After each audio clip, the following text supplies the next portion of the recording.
Hello, Chicago.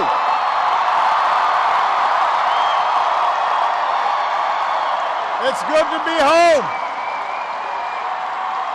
Thank you. Thank you, everybody. Thank you. Thank you. Thank you.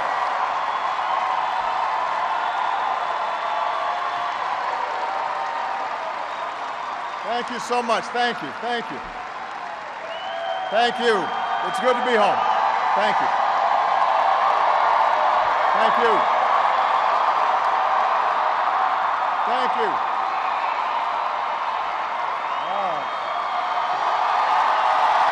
Thank you. Thanks. All right, everybody sit down. We're on live TV here. I gotta move. Come on.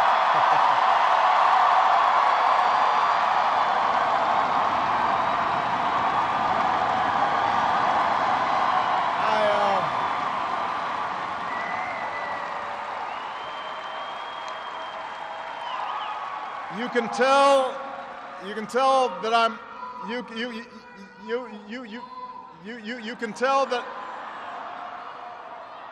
you can tell that I'm a lame duck because nobody's following instructions. Everybody have a seat.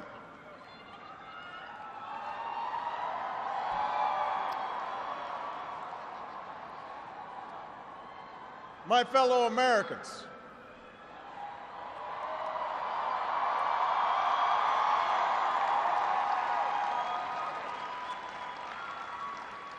Michelle and I have been so touched by all the well wishes that we've received over the past few weeks.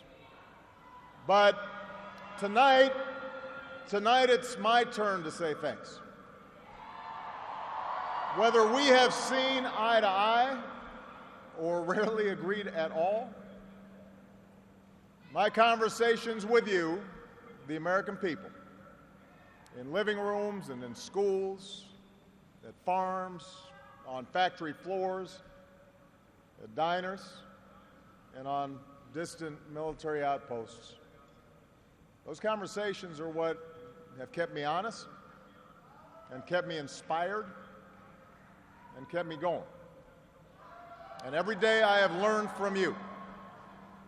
You made me a better president, and you made me a better man. So I first came to Chicago when I was in my early 20s, and I was still trying to figure out who I was, still searching for a purpose in my life. And it was a neighborhood not far from here where I began working with church groups in the shadows of closed steel mills.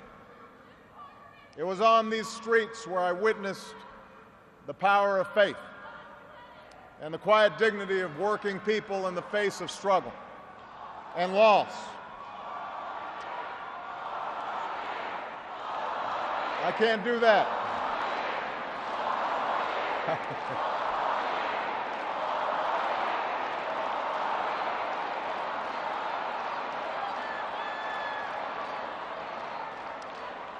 Now, this is where I learned that change only happens when ordinary people get involved and they get engaged and they come together to demand it.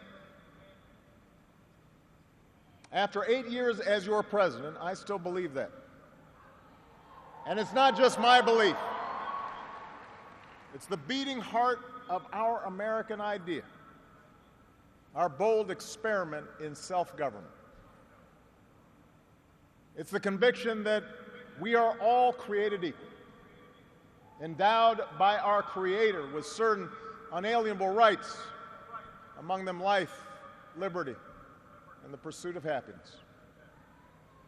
It's the insistence that these rights, while self-evident, have never been self-executing. That we, the people, through the instrument of our democracy, can form a more perfect union. What a radical idea. The great gift that our founders gave to us. The freedom to chase our individual dreams through our sweat and toil and imagination, and the imperative to strive together as well to achieve a common good, a greater good.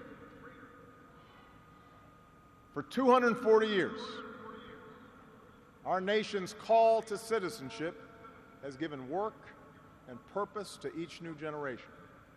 It's what led patriots to choose republic over tyranny, pioneers to trek west, slaves to brave that makeshift railroad to freedom. It's what pulled immigrants and refugees across oceans in the Rio Grande. It's what pushed women to reach for the ballot. It's what powered workers to organize. It's why GIs gave their lives at Omaha Beach, in Iwo Jima, Iraq, and Afghanistan. And why men and women from Selma to Stonewall were prepared to give theirs as well. So that's what we mean when we say America's exceptional. Not that our nation's been flawless from the start, but that we have shown the capacity to change and make life better for those who follow. Yes, our progress has been uneven. The work of democracy has always been hard. It's always been contentious. Sometimes it's been bloody. For every 2 steps forward, it often feels we take 1 step back. But the long sweep of America has been defined by forward motion, a constant widening of our founding creed to embrace all, and not just some.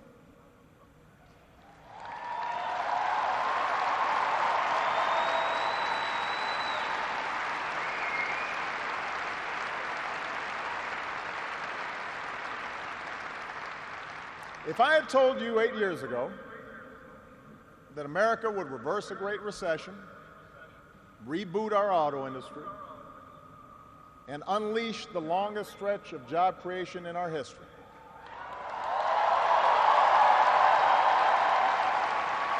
if I had told you that we would open up a new chapter with the Cuban people, shut down Iran's nuclear weapons program without firing a shot, take out the mastermind of 9/11.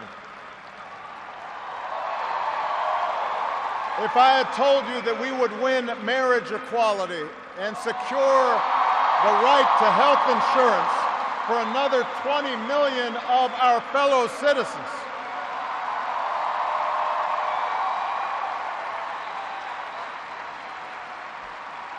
if I had told you all that, you might have said, our sights were set a little too high. But that's what we did. That's what you did.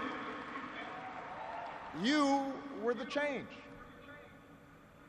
You answered people's hopes, and because of you, by almost every measure, America is a better, stronger place than it was when we started.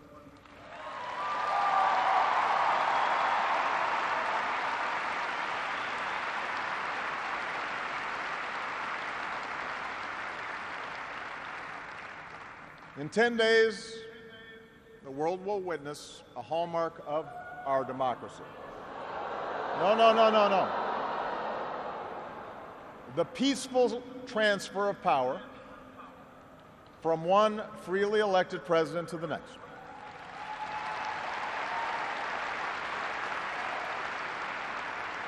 I committed to President-elect Trump that my administration would ensure the smoothest possible transition, just as President Bush did for me. Because it's up to all of us to make sure our government can help us meet the many challenges we still face. We have what we need to do so. We have everything we need to meet those challenges. After all, we remain the wealthiest, most powerful, and most respected nation on earth. Our youth, our drive, our diversity and openness, our boundless capacity for risk and reinvention means that the future should be ours. But that potential will only be realized if our democracy works. Only if our politics better reflects the decency of our people.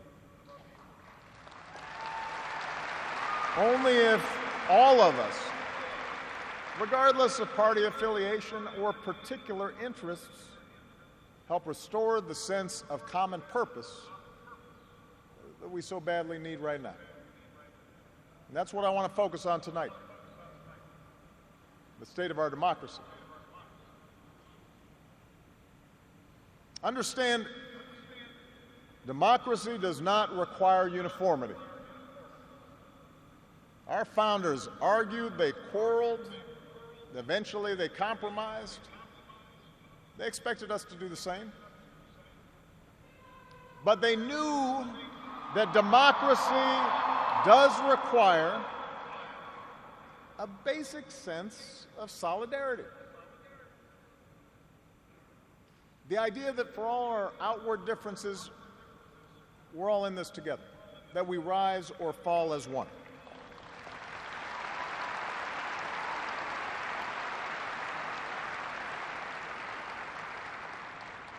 There have been moments throughout our history that threatened that solidarity. And the beginning of this century has been one of those times. A shrinking world, growing inequality, demographic change, and the specter of terrorism. These forces haven't just tested our security and our prosperity, but are testing our democracy as well. And how we meet these challenges to our democracy will determine our ability to educate our kids and create good jobs and protect our homeland. In other words, it will determine our future. To begin with, our democracy won't work without a sense that everyone has economic opportunity. And the good news is that today the economy is growing again. Wages, incomes, home values, and retirement accounts are all rising again. Poverty is falling again.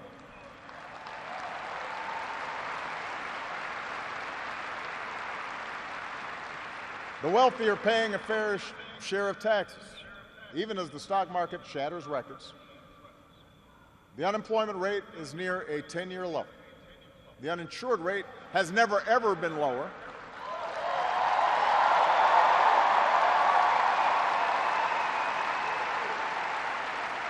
Healthcare costs are rising at the slowest rate in 50 years. And I've said, and I mean it, if anyone can put together a plan that is demonstrably better than the improvements we've made to our healthcare system that covers as many people at less cost, I will publicly support it.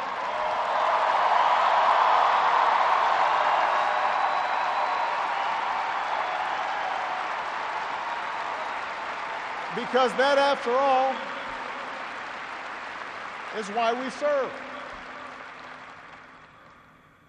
Not to score points or take credit, but to make people's lives better. But for all the real progress that we've made, we know it's not enough. Our economy doesn't work as well or grow as fast when a few prosper at the expense of a growing middle class and ladders for folks who want to get into the middle class. That's the economic argument, but stark inequality is also corrosive to our democratic idea. While the top 1% has amassed a bigger share of wealth and income, too many of our families in inner cities and in rural counties have been left behind. The laid-off factory worker, the waitress or healthcare worker who's just barely getting by and struggling to pay the bills. Convinced that the game is fixed against them, that their government only serves the interests of the powerful. That's a recipe for more cynicism and polarization in our politics. Now, there are no quick fixes to this long-term trend. I agree, our trade should be fair and not just free. But the next wave of economic dislocations won't come from overseas. It will come from the relentless pace of automation that makes a lot of good middle-class jobs obsolete. And so we're going to have to forge a new social compact to guarantee all our kids the education they need, to give workers the power to unionize for better wages, to update the social safety net to reflect the way we live now, and make more reforms to the tax code so corporations and individuals who reap the most from this new economy don't avoid their obligations to the country that's made their very success possible.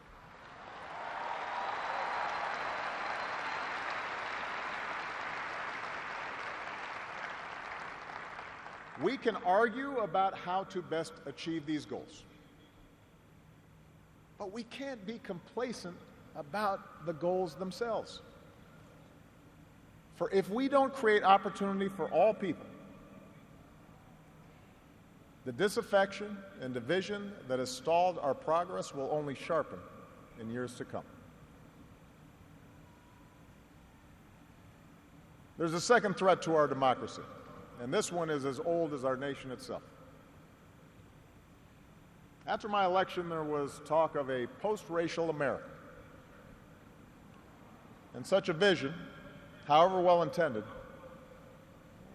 was never realistic. Race remains a potent and often divisive force in our society. Now, I've lived long enough to know that race relations are better than they were 10 or 20 or 30 years ago, no matter what some folks say. You can see it not just in statistics, you see it in the attitudes of young Americans across the political spectrum. But we're not where we need to be. And all of us have more work to do. If every economic issue is framed as a struggle between a hardworking white middle class and an undeserving minority, then workers of all shades are going to be left fighting for scraps while the wealthy withdraw further into their private enclaves.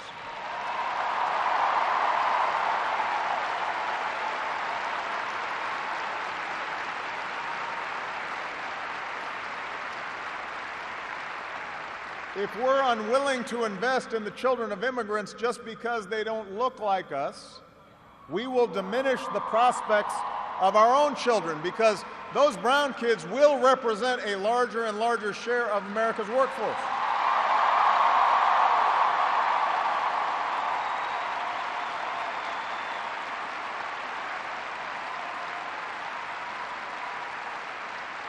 And we have shown that our economy doesn't have to be a zero-sum game. Last year, incomes rose for all races, all age groups, for men and for women. So if we're going to be serious about race going forward, we need to uphold laws against discrimination in hiring and in housing and in education and in the criminal justice system. That is what our Constitution and our highest ideals require.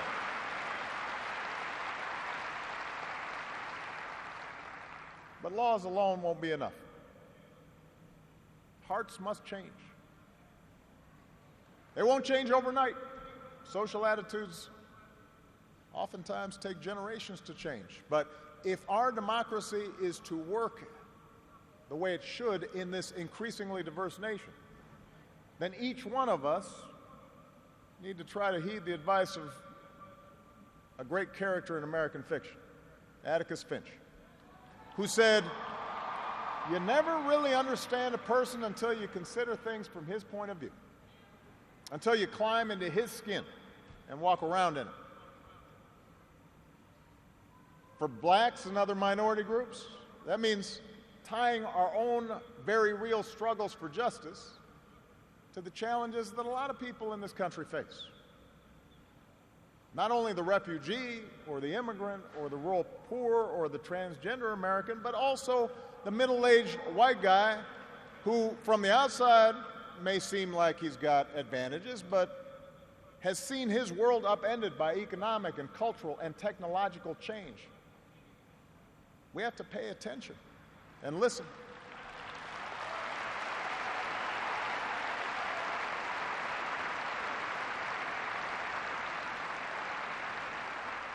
For white Americans, it means acknowledging that the effects of slavery and Jim Crow didn't suddenly vanish in the 60s. That when minority groups voice discontent, they're not just engaging in reverse racism or practicing political correctness. When they wage peaceful protest, they're not demanding special treatment, but the equal treatment that our founders promised.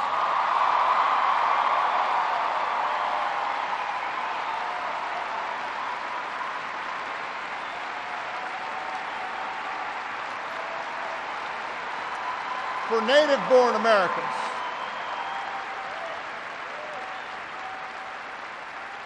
native-born Americans, it means reminding ourselves that the stereotypes about immigrants today were said almost word for word about the Irish and Italians and Poles, who it was said were going to destroy the fundamental character of America. And as it turned out, America wasn't weakened by the presence of these newcomers. These newcomers embraced this nation's creed, and this nation was strengthened. So, regardless of the station that we occupy, we all have to try harder. We all have to start with the premise that each of our fellow citizens loves this country just as much as we do, that they value hard work and family just like we do, that their children are just as curious and hopeful and worthy of love as our own.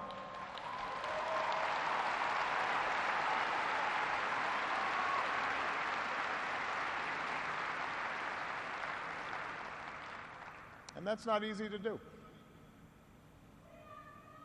For too many of us, it's become safer to retreat into our own bubbles, whether in our neighborhoods or on college campuses or places of worship, or especially our social media feeds. Surrounded by people who look like us and share the same political outlook and never challenge our assumptions. And the rise of naked partisanship and increasing economic and regional stratification, the splitting of our media into a channel for every taste, all this makes this great sorting seem natural, even inevitable. And increasingly, we become so secure in our bubbles that we start accepting only information, whether it's true or not, that fits our opinions, instead of basing our opinions on the evidence that is out there.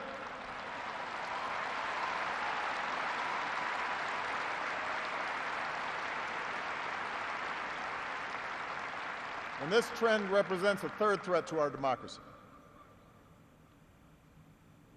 Look, politics is a battle of ideas.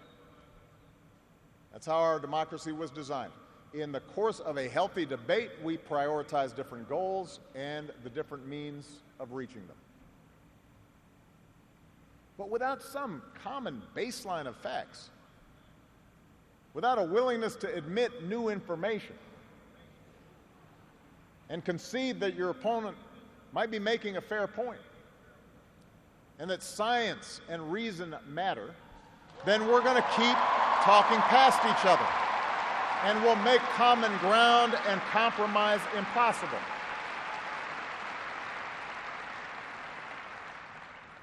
And isn't that part of what so often makes politics dispiriting?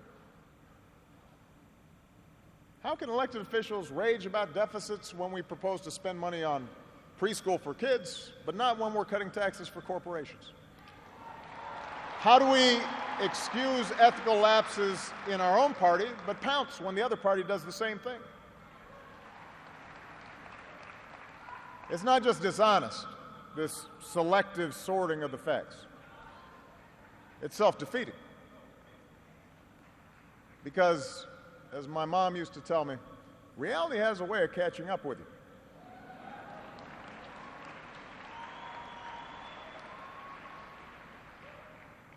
Take the challenge of climate change. In just 8 years, we've halved our dependence on foreign oil. We've doubled our renewable energy. We've led the world to an agreement that has the promise to save this planet.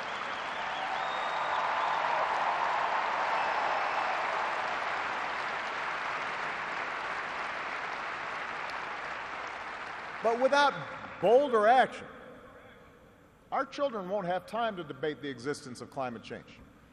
They'll be busy dealing with its effects.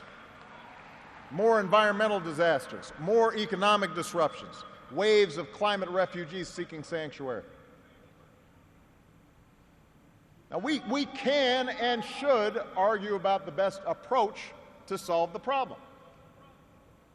But to simply deny the problem not only betrays future generations, it betrays the essential spirit of this country, the essential spirit of innovation and practical problem solving that guided our founders.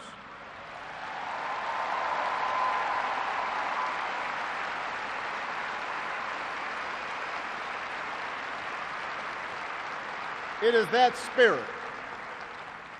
spirit born of the Enlightenment that made us an economic powerhouse. The spirit that took flight at Kitty Hawk and Cape Canaveral. The spirit that cures disease and put a computer in every pocket.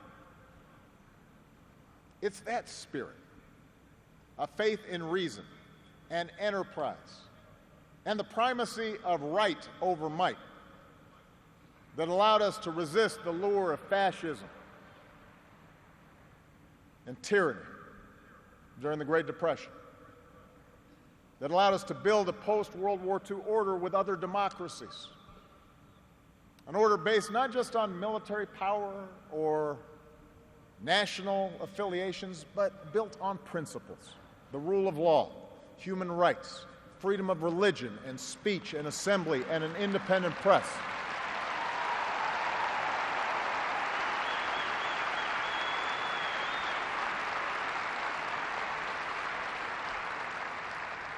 That order is now being challenged. First, by violent fanatics who claim to speak for Islam. More recently, by autocrats in foreign capitals who see free markets and open democracies and civil society itself as a threat to their power. The peril each poses to our democracy is more far-reaching than a car bomb or a missile. They represent the fear of change, the fear of people who look or speak or pray differently, a contempt for the rule of law that holds leaders accountable, an intolerance of dissent and free thought, a belief that the sword or the gun or the bomb or the propaganda machine is the ultimate arbiter of what's true and what's right.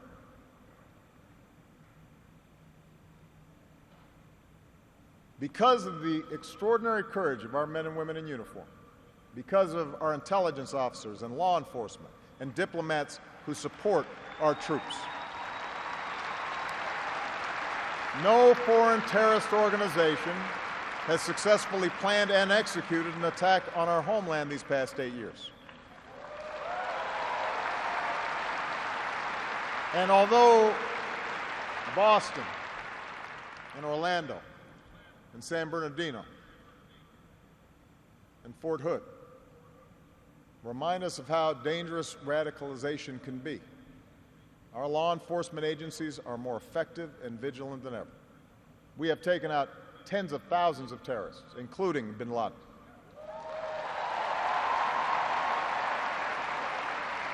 The global coalition we're leading against ISIL has taken out their leaders and taken away about half their territory. ISIL will be destroyed, and no one who threatens America will ever be safe.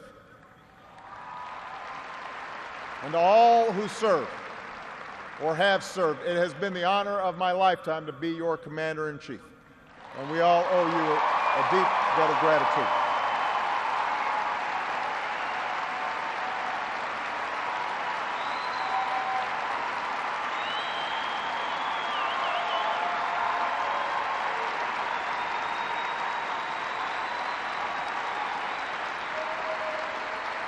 But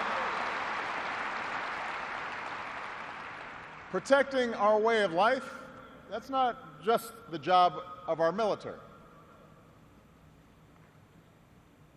Democracy can buckle when it gives in to fear. So just as we, as citizens, must remain vigilant against external aggression, we must guard against a weakening of the values that make us who we are. And that's why for the past 8 years, I've worked to put the fight against terrorism on a firmer legal footing. That's why we've ended torture, worked to close Gitmo, reformed our laws governing surveillance to protect privacy and civil liberties. That's why I reject discrimination against Muslim Americans, who are just as patriotic as we are.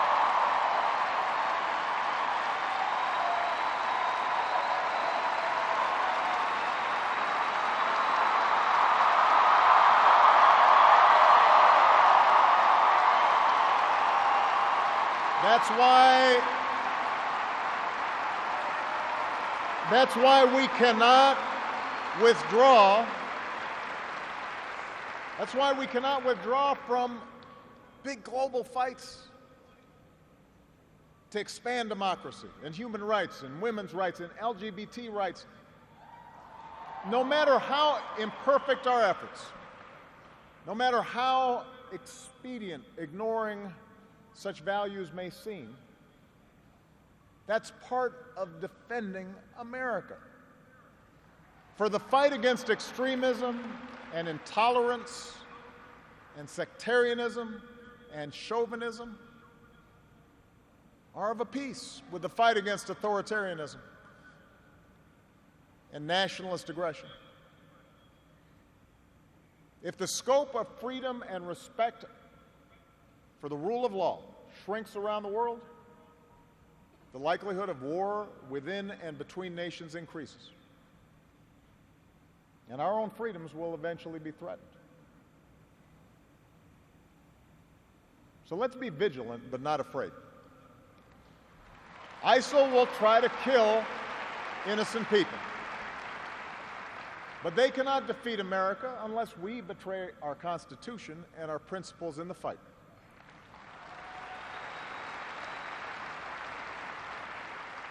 Rivals like Russia or China cannot match our influence around the world unless we give up what we stand for and turn ourselves into just another big country that bullies smaller neighbors.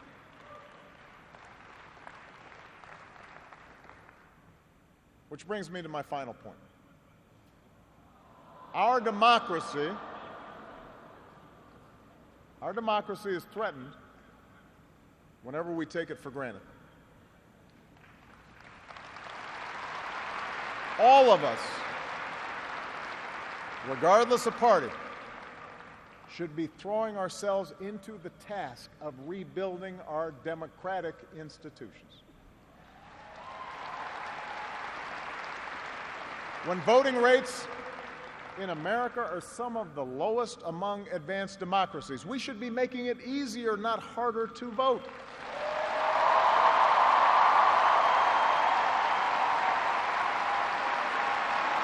When trust in our institutions is low, we should reduce the corrosive influence of money in our politics and insist on the principles of transparency and ethics in public service. When Congress is dysfunctional, We should draw our congressional districts to encourage politicians to cater to common sense and not rigid extremes.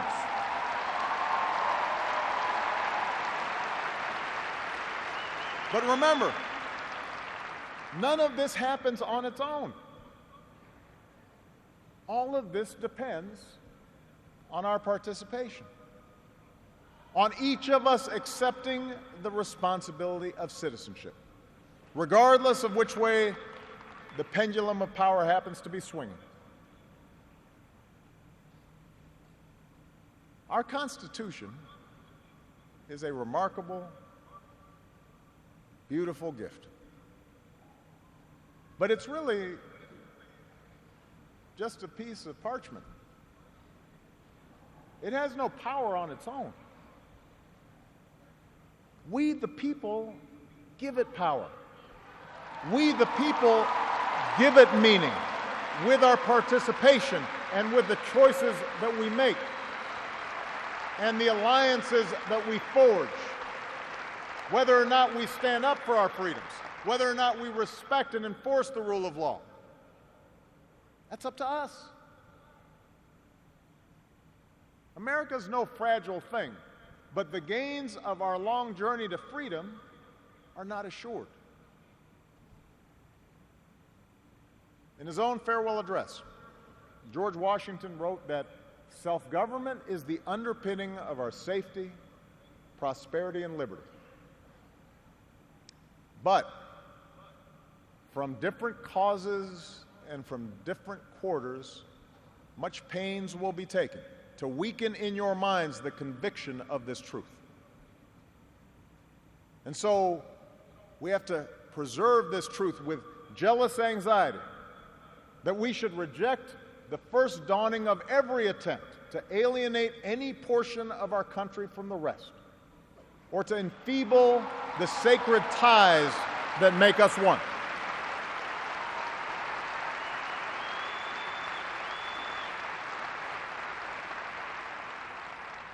America, we weaken those ties when we allow our political dialogue to become so corrosive that people of good character aren't even willing to enter into public service. So coarse with rancor that Americans with whom we disagree are seen not just as misguided, but as malevolent. We weaken those ties when we define some of us as more American than others, when we write off the whole system as inevitably corrupt, and when we sit back and blame the leaders we elect without examining our own role in electing them.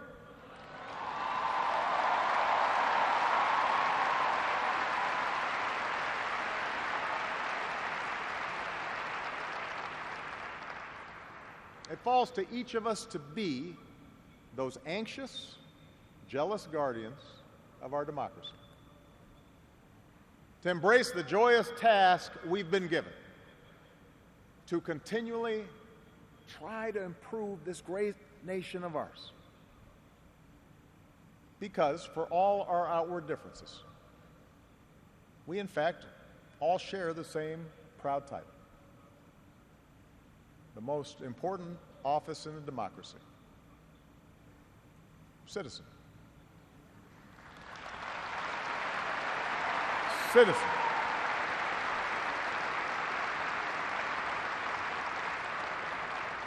So you see, that's what our democracy demands. It needs you. Not just when there's an election, not just when your own narrow interest is at stake, but over the full span of a lifetime. If you're tired of arguing with strangers on the internet, try talking with one of them in real life.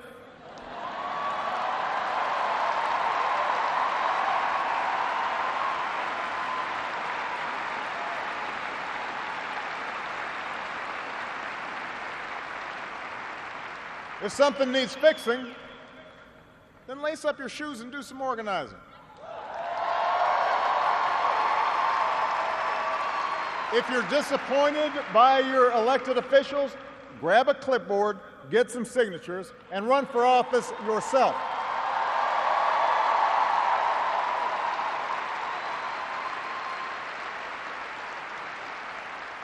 Show up.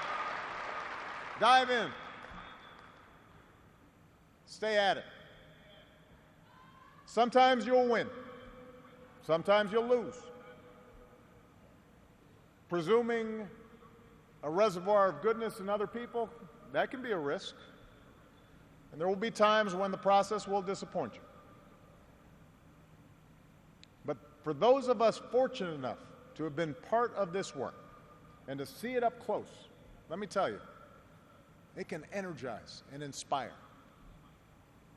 And more often than not, your faith in America and in Americans will be confirmed. Mine sure has been. Over the course of these 8 years, I've seen the hopeful faces of young graduates and our newest military officers. I have mourned with grieving families, searching for answers, and found grace in Charleston Church. I've seen our scientists help a paralyzed man regain his sense of touch. I've seen wounded warriors who at points were given up for dead walk again. I've seen our doctors and volunteers rebuild after earthquakes and stop pandemics in their tracks. I've seen the youngest of children remind us through their actions and through their generosity of our obligations to care for refugees or work for peace. And above all, to look out for each other.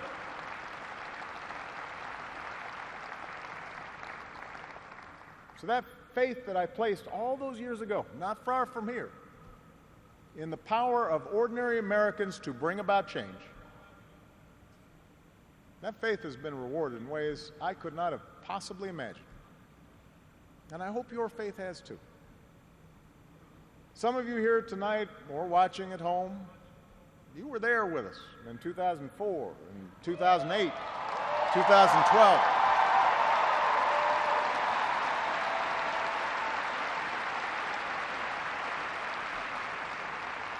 Maybe you still can't believe we pulled this whole thing off.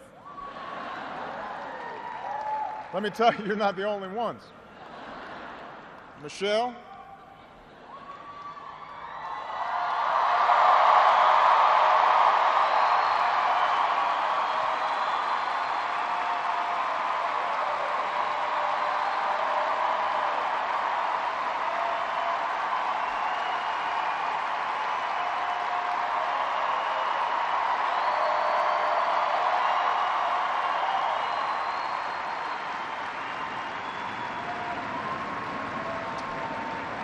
Michelle LaVaughn Robinson, girl of the South Side.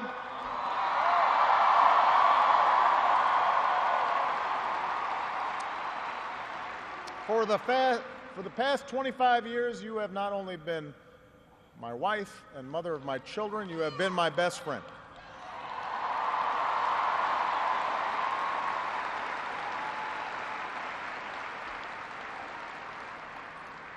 You took on a role you didn't ask for, and you made it your own, with grace and with grit and with style and good humor.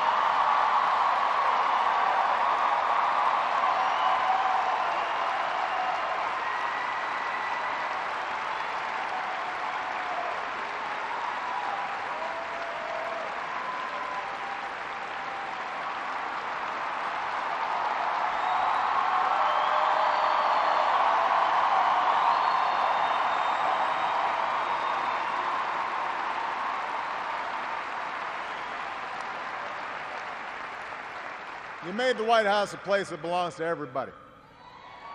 And a new generation sets its sights higher because it has you as a role model. So you have made me proud, and you have made the country proud.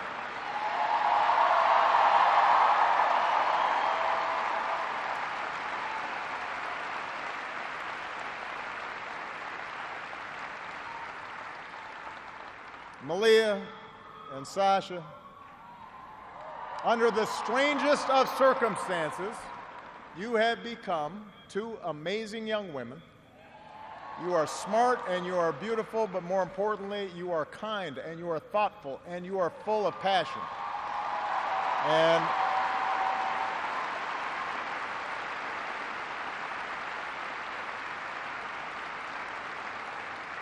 you wore the burden of years in the spotlight so easily.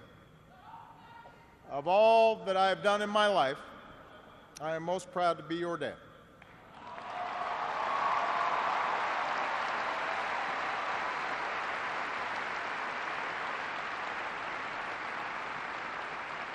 To Joe Biden,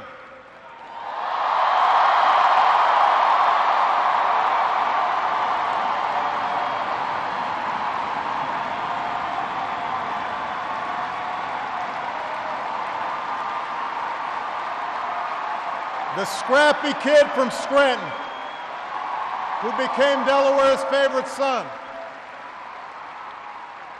You were the first decision I made as a nominee, and it was the best. Not just because you have been a great vice president, but because in the bargain I gained a brother. And we love you and Jill like family, and your friendship has been one of the great joys of our lives.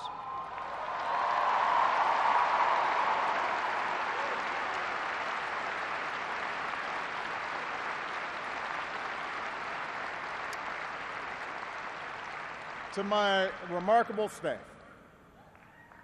for 8 years, and for some of you a whole lot more, I have drawn from your energy, and every day I try to reflect back what you displayed: heart and character and idealism. I've watched you grow up, get married, have kids, start incredible new journeys of your own. Even when times got tough and frustrating, you never let Washington get the better of you. You guarded against cynicism. And the only thing that makes me prouder than all the good that we've done is the thought of all the amazing things that you are going to achieve from here.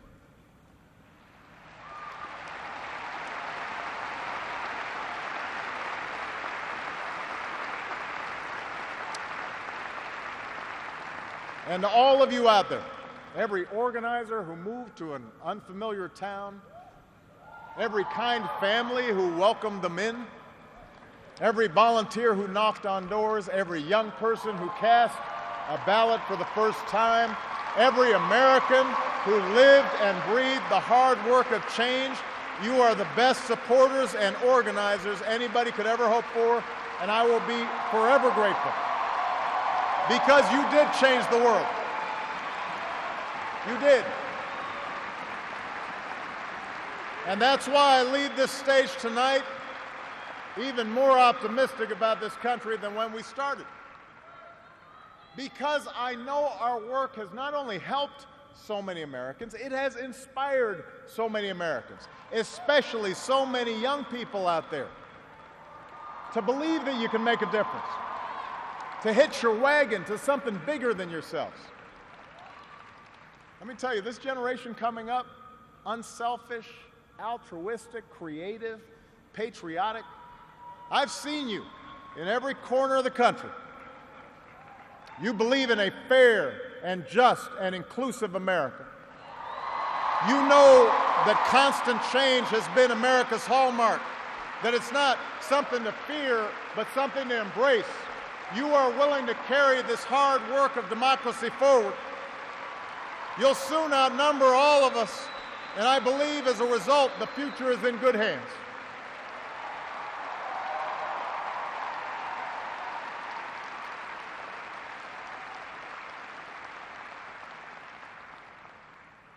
My fellow Americans, it has been the honor of my life to serve you.